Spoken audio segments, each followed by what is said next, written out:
el ser olímpico es un privilegio. Que por mucho que te lo imagines, si no lo vives, no sabes lo que es. Bueno, fue un momento muy emocionante. O sea, la gente pagaba por vernos.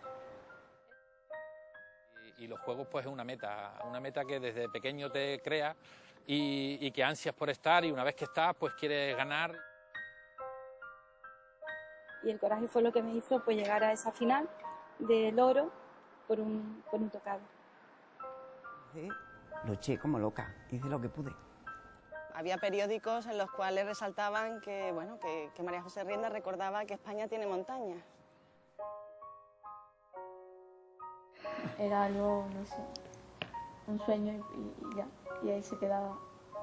Pero no me imaginaba que dentro de 4 años yo voy a estar ahí.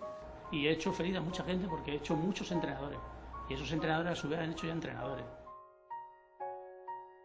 Entonces a mí me ha marcado mi vida. Yo soy ahora mismo quien soy por haber sido paralímpico. Es un momento que no se te olvida en la vida.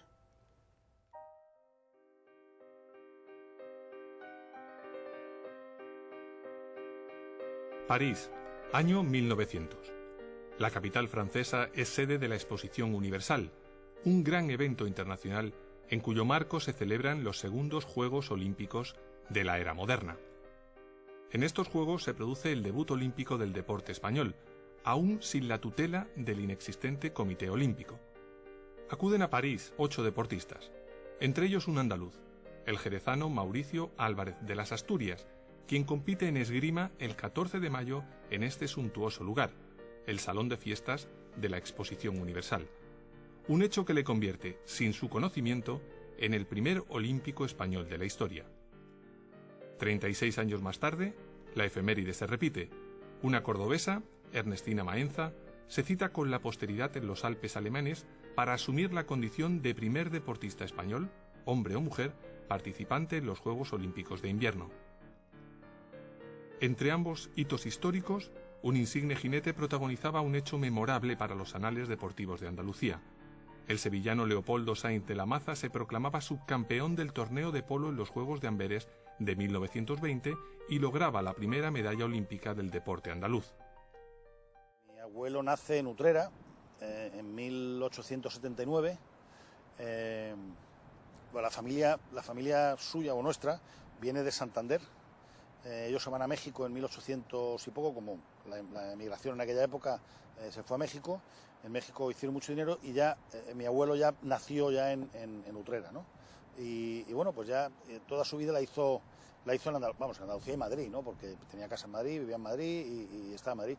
Y fue un gran amigo de Su Majestad Alfonso XIII, un gran amigo.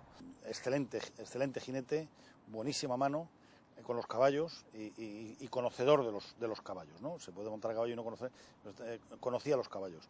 De hecho, jugando al polo pues, tuvo un hándicap, tuvo 7 o 8 goles de hándicap, que no es ninguna tontería, ¿no? Para ser un amateur. Yo creo que fueron más auspiciados por el Club de Portahierro, ¿no? Más que por el Comité Olímpico, que son los que pues organizó, porque ellos jugaban en Madrid, en Portahierro, en el Club de Campo, o en la Casa de Campo, pues en las zonas que eran de patrimonio, donde jugaba el rey, porque el rey jugaba ahí en Portahierro, jugaba en estos sitios que era donde jugaba. Entonces, ellos jugaban ahí y de ahí yo creo que ese es el equipo que se presenta, o que presenta a España como equipo de polo, que bueno, fueron 4 o 5 equipos los que jugaron las Olimpiadas del 20 en Amberes, en ese deporte, ¿no? En el polo. Y bueno, pues quedaron los segundos, ¿no? Perdieron contra los ingleses, precisamente, y no por mucho, o sea, que debió ser un partido interesante de ver, ¿no? El partido de la final. Mauricio, Ernestina, Leopoldo, aquellos notables pioneros iniciaron la aventura de Andalucía en los Juegos Olímpicos o Paralímpicos, una aventura que cumple ya 116 años y cuyo relato han continuado muchos otros. Cada uno de ellos tiene tras de sí una historia distinta, si bien plenamente coincidente en los 4 momentos significativos que comparten todos los olímpicos y paralímpicos.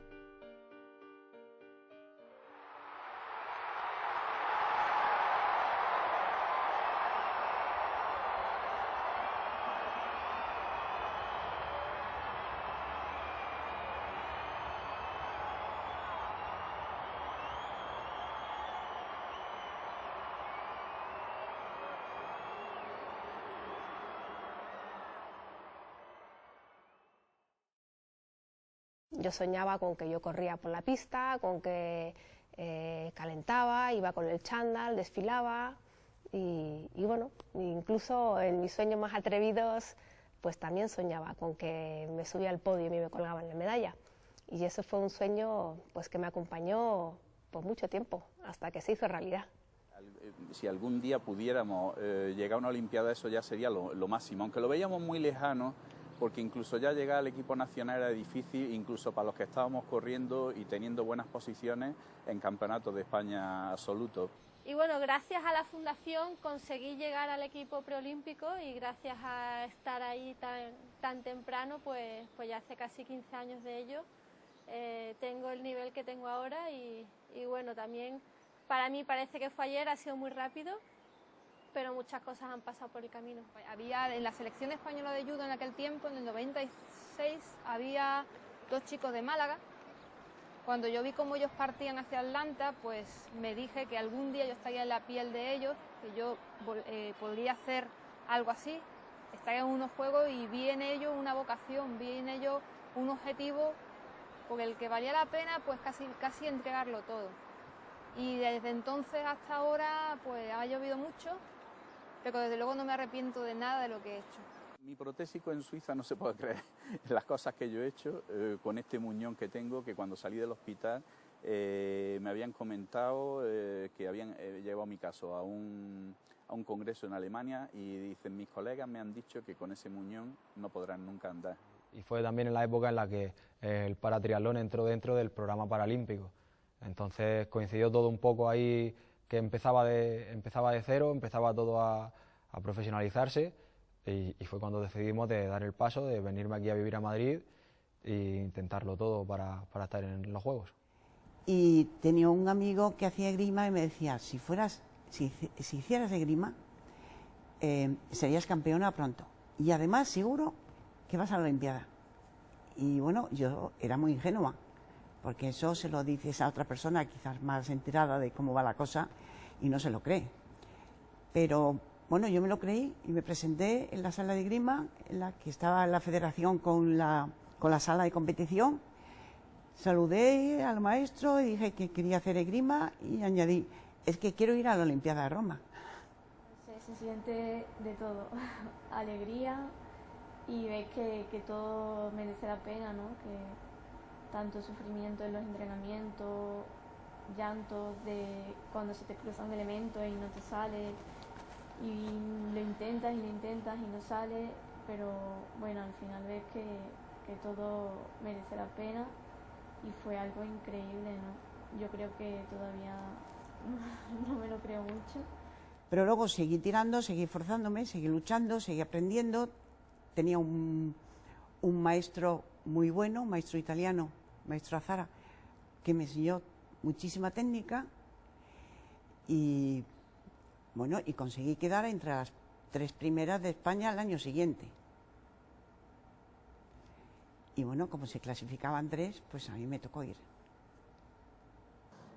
Había tan poca información también, ¿no?, del nivel que tenían los demás, que los deportistas, sobre todo los deportistas, íbamos un poquitín en la nube de la ilusión, pero ya está, nos limitábamos a esas nubes de la ilusión, no podíamos aspirar como ahora con los rankings continuamente, sabes que tienes posibilidad de hacer esto, que hay un holandés que te lleva 2 centésimas, antes no, antes estábamos en ascua, en esa información, la nube de la ilusión y nada más. La sorpresa fue que vino un técnico de la federación, que era Pedro Rami, presidente de la Comisión Olímpica, y cuando vio los tiempos que yo estaba haciendo, pues me mandaba a repetir, y yo le decía, oye, ¿por qué me mandas a repetir tantas veces? ¿Que quieren estos que yo vuelva, que no vuelva a competir más, que he dejado de correr y no corro más?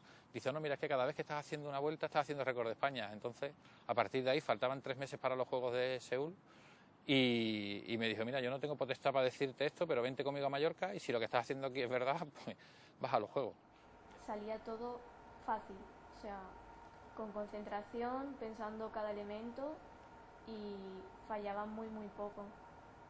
Solo ir es mi objetivo.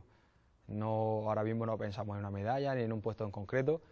Simplemente quiero clasificarme, estar allí y hacerlo lo mejor posible.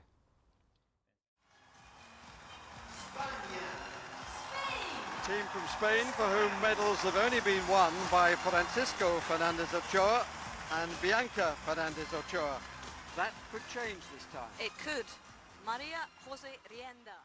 Muy orgullosa de representar mi país, muy orgullosa de todo lo que llevábamos detrás trabajado y que, bueno, pues nosotros dimos todo lo que teníamos.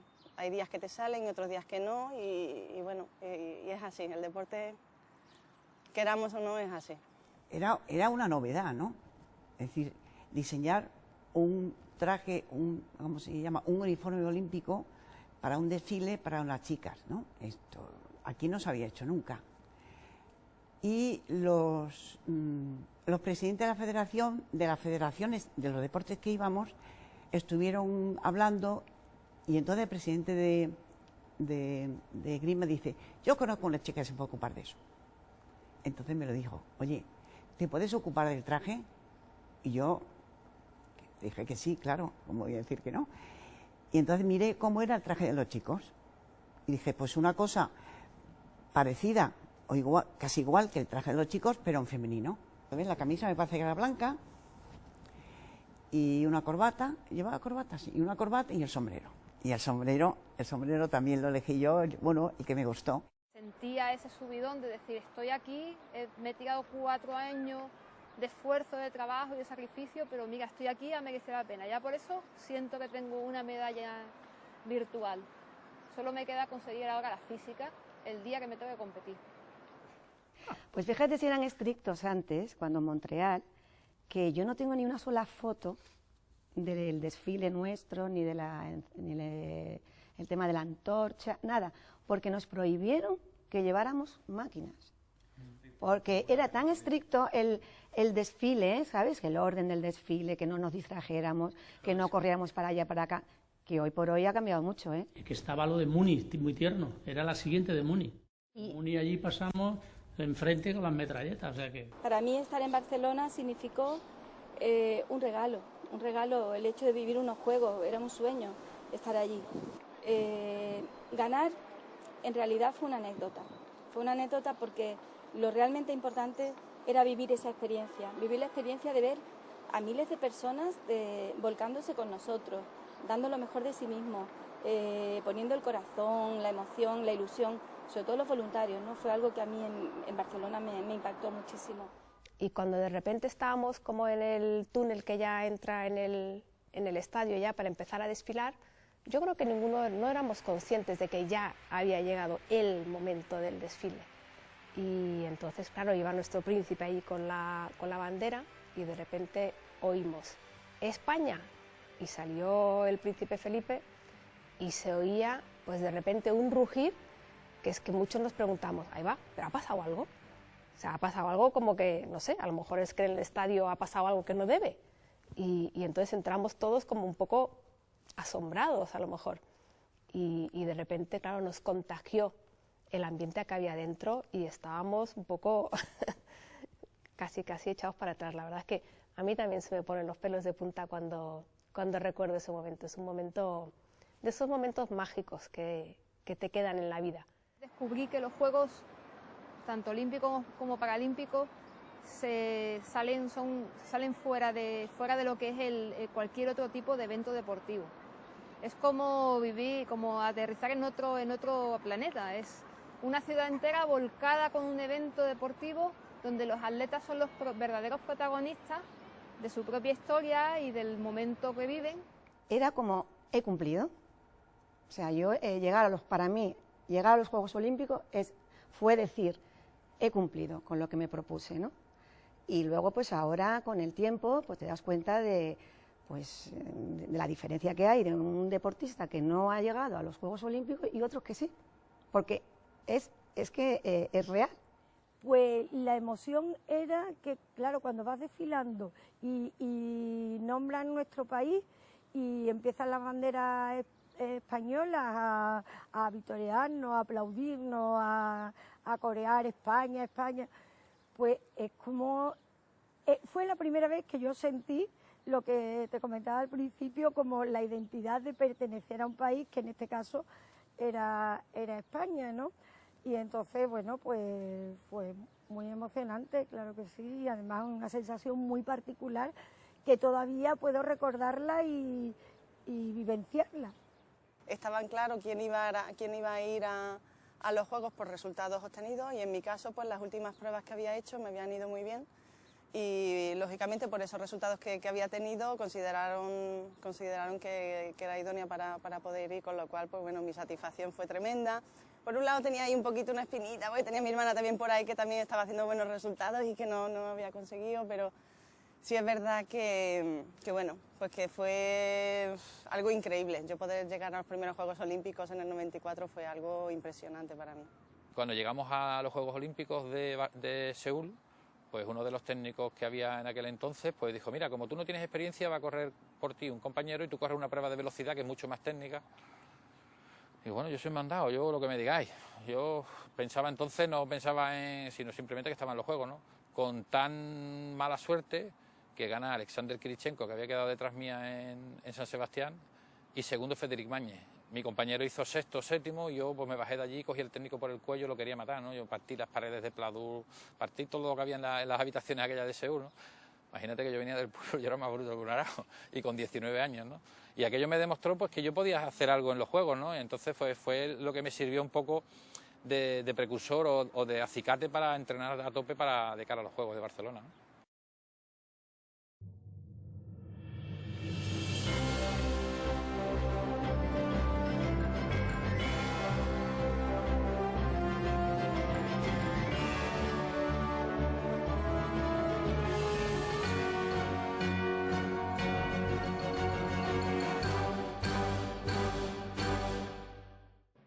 Medalla de oro representando a España, José Manuel Moreno. Yo llegué al velódromo a las 4 de la tarde, porque en principio corría a las 8 de la tarde. Calenté en el velódromo y bueno, me metí en el box, que teníamos un box amplio, una zona fresca dentro del velódromo, desde las 5 de la tarde hasta las 10 que yo corrí, 10 menos cuarto, 9 y media que salí fuera. Y justo un poco antes de yo salir a la pista del velódromo, pues había justo al lado en Sant Cugat, al lado del velódromo, estaba un helipuerto, que era donde paraban todos los helicópteros que hacían la labor de vigilancia y demás a los Juegos. Claro, había aterrizado en el helicóptero y salgo yo por la puerta, todo el mundo, hostia, viene un helicóptero que ha estado entrenando en un velódromo en Tortosa, que ha estado no sé dónde, todo el mundo diciendo, está calentando fuera, no sé qué. Y la gente se quedó un poco ahí, un poco pillada, ¿no? La verdad es que llevaba en el box 6 horas haciendo más rodillos que un loco. Yo me acuerdo que previo antes de salir, una hora antes, pues la gente llamaba a la puerta para hablar conmigo, pues Ferrer Salat, todos los que habían estado allí del Comité Olímpico, y el ruso era muy tajante en eso y decía, aquí no entra nadie. Lo verán cuando termine, ahora nadie. No, que quiero darle suerte, aquí no entra nadie. Lo teníamos todo muy calculado porque la verdad que el más mínimo fallo pues da el traste con una medalla, ¿no? Pues si un deportista sueña con ir a unos Juegos Olímpicos, es que ya es un maxi sueño. O sea, no todos los deportistas que soñamos con ir a unos Juegos Olímpicos vemos realizado ese sueño. Pero es que encima, tener el privilegio de ir a unos Juegos Olímpicos y que coincida en el tiempo que esos Juegos Olímpicos son en tu país, es que yo creo que ya es la carambola. Y a mí me tocó esa carambola. Barcelona para mí fue muy impactante porque era una niña, los Juegos del 88 prácticamente no los había visto ni por televisión, porque claro, entonces había 2 canales, no había acceso a internet, no tenía mucho más acceso. Y dentro de que podía conocer que eran los Juegos Olímpicos, pues vivirlos en primera persona fue impresionante. Fue todo un cúmulo de sensaciones, de vivencias, después de 20 y tantos años todavía hablo de Barcelona y se me pone la piel de gallina. Y no fue mi mejor competición a nivel deportiva, ¿no? O sea, y creo que no fue la mejor porque era novato, no sabes realmente dónde vas, no sabes lo que te va a encontrar, pero a nivel emocional sí que es la más fuerte de las 3 Paralimpiadas en las que he estado y de todos los campeonatos internacionales, tanto mundiales como europeos y todo lo que he estado, es la que más me ha marcado. Yo disfruté a tope tanto la competición, donde efectivamente cuando toco el agua voy a por todas, así como cuando voy a Nueva York, visitamos Manhattan, me divierto con mis compañeros, tenemos muchos momentos lúdicos y yo la sensación que tengo es de haberlo disfrutado a tope, tanto en lo deportivo como en lo social, en la amistad, en el viaje. Para mí fue una experiencia muy grata. Como esquiador de fondo era el único en España y era la primera vez, yo creo, que se participaba en esquí de fondo. Entonces los nórdicos y todos los demás equipos llevaban, bueno, una cosa que es importantísimo en el esquí de fondo es los enceradores. Tanto esferas de deslizamiento como de agarre, eso es fundamental. Pero es que, claro, llevaban enceradores, técnicos de todas clases y a mí, claro, yo tenía que competir, por ejemplo, con esos países nórdicos de tradición de esquí de fondo, pero además con equipos completísimos, que llegaban, tenían los esquís perfectamente encerados. Y a mí un poco de cachondeo amable y simpático, cuando me veían a veces me decían, mira, ahí va el equipo español. y claro, eso, pero a pesar de eso me quedé subcampeón del mundo, subcampeón paralímpico. Entonces, eso fue un logro increíble. Entonces llegar a esos juegos sin poder conseguir ya en la primera manga, que iba tercera, que durante dos horas tenía la medalla colgada, pero al final la perdí, quedé sexta. Sí es verdad que bueno, en ese momento, pues hombre, yo en vez de sentir esa euforia, fue como que había perdido algo. O sea, fue más de pérdida que de... Luego con el tiempo le he ido dando ese valor, que lógicamente lo tiene, porque es un resultado, pues tú lo has dicho, o sea, único, que no se ha conseguido, ¿no? Y bueno, me sentía súper cómoda y yo decía, estoy en mi momento de mi vida, como deportista, como persona, me encuentro súper bien. Esta es mi oportunidad de sacar un oro y bueno, gracias a Dios así fue. El que de verdad quiere saber lo que es vivir la cúspide del deporte, es precisamente participar en unos Juegos Paralímpicos, en mi caso, o los Olímpicos. Pero es que para el caso igual, porque estamos hablando de la máxima expresión del deporte de competición. Y cuando llegué a la final y conseguí derrotar a mi rival por la medalla de oro, pues no me lo creía, porque llevaba 10 años ya practicando judo y siempre había estado en las partes más bajas del cajón y a veces en quintos y sextos puestos.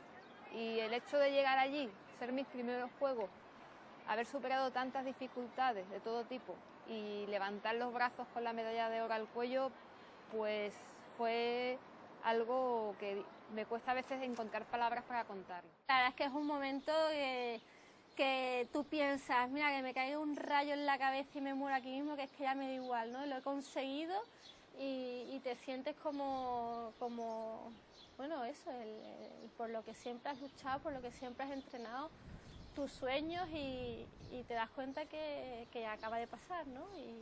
Y bueno, es una euforia, yo diría que es una euforia muy grande que tardas 4 días en volver a poner los pies en la tierra, pero la verdad es que es algo muy grande que creo que en la vida solo el deporte te da cosas así. Fui diploma en el relevo de 4 x 100 estilos en Atenas 2004. Me quedé a unas centésimas de entrar en la final en el año 96, que entonces no había semifinales. Mi sueño era una medalla en el año 2000 y me quedé, bueno, pues fueron los juegos en los que peor clasificación obtuve. O sea que realmente el momento en el que mejor expectativa puedes tener tu peor resultado, y el momento en el que estás más relajado, tener un gran resultado. Nosotros vivíamos enfrente de donde estaban los palestinos y los israelitas. Entonces nos enteramos porque me llamó la que hoy es mi mujer, que era mi novia, me llamó diciendo que qué pasaba, y no nos habíamos enterado porque nosotros estábamos descansando porque teníamos que competir por la tarde. Entonces abrimos las ventanas y vimos enfrente pues todos vestidos, tapados y demás. La policía, los policías alemanes por allí viendo a ver qué posibilidad había de sacarlos, cómo iban a hacer, y al final cogieron un helicóptero, se lo llevaron al aeropuerto, y cuando se lo llevaron al aeropuerto cuando ya empezó otra vez a levantarse la Olimpiada. No obstante, esa misma tarde de la noche hubo una reunión en memoria de los que habían matado, y entonces ahí sí que fuimos todos. Yo no pude, nosotros los de gimnasia no salimos a la inauguración porque teníamos los primeros que salir. Pero sin embargo, cuando hubo la matanza, pues se paralizó todo y entonces pudimos ir y conocer incluso el estadio. lo recuerdo perfectamente porque llegamos a entrenar y fuimos los primeros, las 3 españolas con el entrenador. Y estaba sola Nadia Comaneci con Bela Carole, que era su entrenador, trabajando barra de equilibrio. Entonces era un estilo tan novedoso, tan infantil, pero al mismo tiempo tan perfecto, que nosotros nos quedamos mirándola, ni calentábamos, o sea, nosotros nos quedamos embobadas. Una anécdota en el ascensor. Me monto en el ascensor a la Villa Olímpica, se montan 2 chavalas conmigo, y se quedaban a mirarme, y tanto me miraban que le pregunté, digo, ¿qué pasa? Dice, no, ¿tú qué eres, entrenador? Digo, no, atleta. Dice, ¿pero qué te falta? Claro, te dicen eso, ¿qué te falta? Y dice, coño, no, es de la vista. Ah, bueno, tal. Lo que quiero decir que allí un poco, pues, entre tanta gente con tanta discapacidad, tan diferente a lo que yo había conocido hasta entonces, y todos juntos, 5.000 y pico atletas, cada uno con lo suyo, pues dice, bueno, yo tengo lo mío, cada uno tiene lo suyo, yo voy a intentar sacarle partido a mi problema, ¿no? A intentar convivir con él lo mejor posible y a intentar acordarme lo menos posible de que tengo este problema, ¿no? El evento deportivo más impresionante, más emocionante, más, no sé, relevante que puede haber. Tuve la suerte de nadar una final en el 2004 y yo decía, bueno, pero si esto es nadar una final, ¿cómo será ganar una medalla? Atlanta lo disfruté mucho más como deportista, como atleta, porque físicamente iba mucho mejor preparado que a Barcelona, mentalmente iba ya mucho mejor preparado, ya tenía bastante más experiencia, ya había pasado algún campeonato internacional. Esos años, desde el 92 hasta el 96, me incorporé a las filas del Club de Atletismo, entonces era Caja de Jaén, ahora Unicaja, y competía como uno más en un equipo de videntes. Y yo me había lesionado ya el cuádriceps femoral y tuve que competir pues, con una bolsa de hielo, con vendas, congelándome el músculo, porque tampoco había tanto adelanto como ahora, ¿no? Y a la hora de salir, de la salida, es cuando me la quité, digo, que yo no corro con esto, me la quité, ¿no? Ya está, y dije, la doy toda, si me parto entero. Y ese instante merece todo un imperio, merece todo el esfuerzo, merece todos los años de sacrificio, porque es muy íntimo, no es algo que tenga que ver ni con los demás, ni con lo que ven los demás, ni con lo que sienten los demás, es algo que muy profundo, ¿no?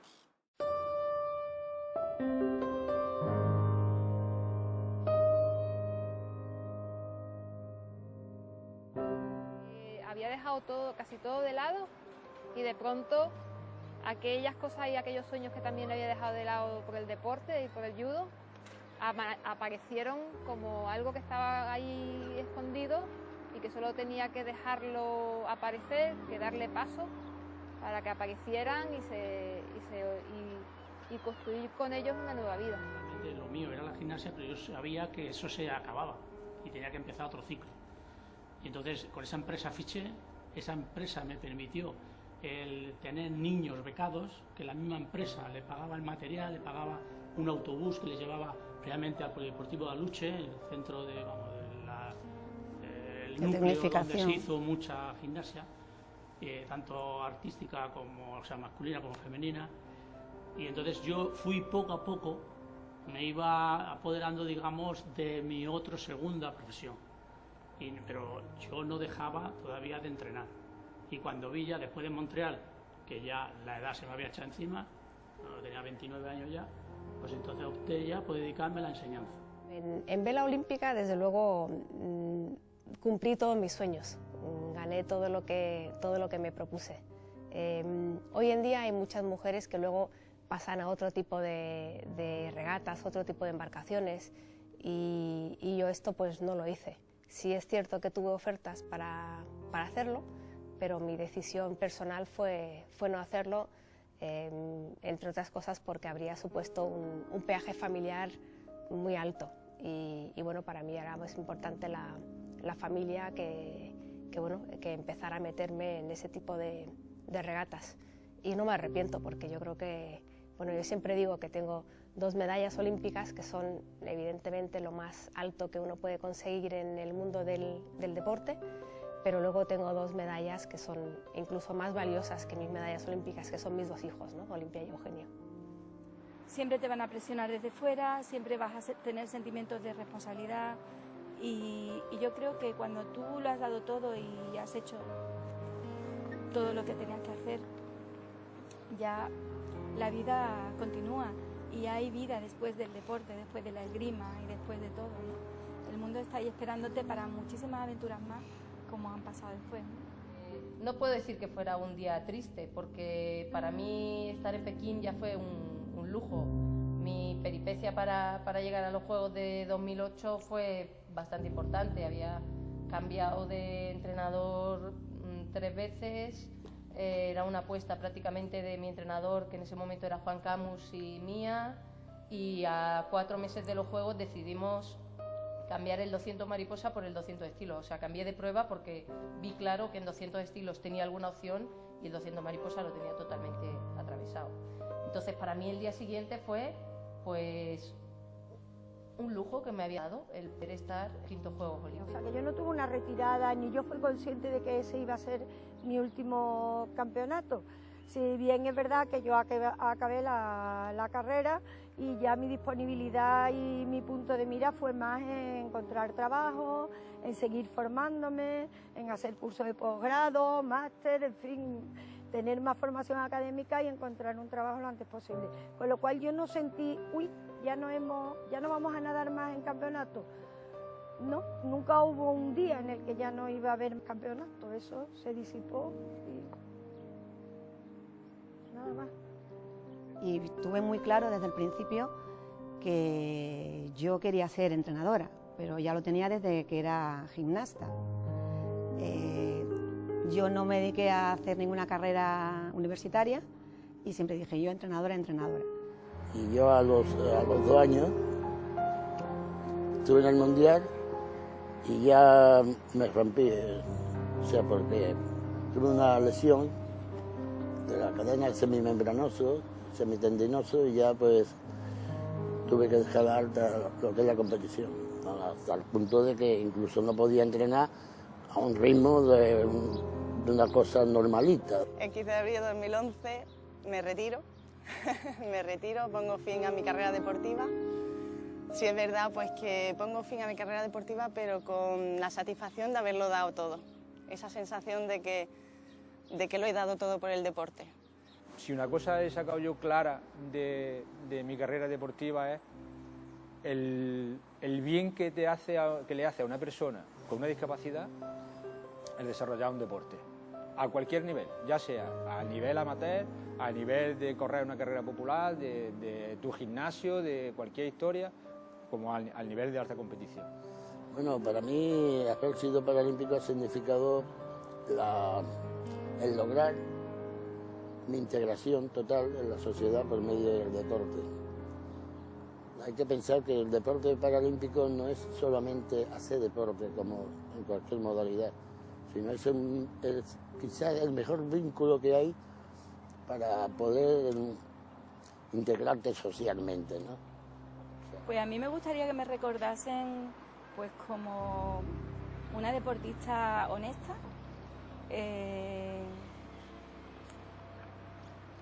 humilde y que lo ha entregado todo cuando ha estado, ¿no? Sobre todo que me recordaran como una buena persona que pasó por allí.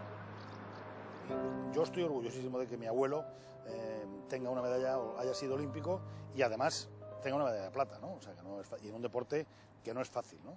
Ser olímpica ha sido lo máximo que puede estar representando en tu país, lo máximo que se puede esperar un deportista, encima ser abanderada, todo un orgullo. Para mí los Juegos Olímpicos, es verdad que en resultados pues he tenido lo que he tenido, pero para mí eran siempre un referente. Para los deportistas poder estar ahí es una lucha de objetivos para poder conseguir estar clasificado, y una vez que te clasificas, pues luchar por la medalla, al final ganan pocos y muchos que luchan por conseguirlo, ¿no? Yo creo que me siento afortunada de haber vivido esos momentos de haber estado ahí con otros compañeros y haber luchado por nuestro país, representando lo mejor posible a nuestro país. Se apaga la llama y dice, bueno, pues hasta dentro de 4 años.